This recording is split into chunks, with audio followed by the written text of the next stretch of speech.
because his character. Well, let's just lay it out because I think we actually. I think it is better to start with him honestly because That's fair. so in the story you find out at the beginning that he's addicted to some kind of drug. So he's an Actually, they addict of have an some interesting kind. contrast to push it back a little bit. They have him in the waiting room of the hospital at first. Yeah. And he has an interesting interaction with a lady that doesn't like the fighting, Mm-hmm. doesn't like the UFC or anything it represents. She's like, it's too much, too violent. And then she asks, do you hate the people you fight? And he goes, no, of course not.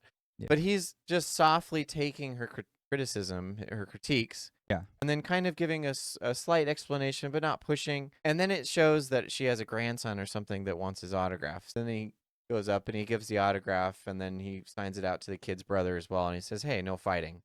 Because it's clearly something your grandma's not comfortable with, so I'm not going to push this on, even though he clearly knows who I am, and I'll give him the signature and stuff. Right. So it shows that he's a very sincere person.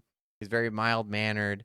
But then he goes into the doctor's office, and before the doc gets there, he's like going through his pain meds. So he's like checking out his stash essentially, and then he like sets it aside real quick when someone comes in. Yeah. So it gives this contrast of who he is as the facade, and then his vices essentially.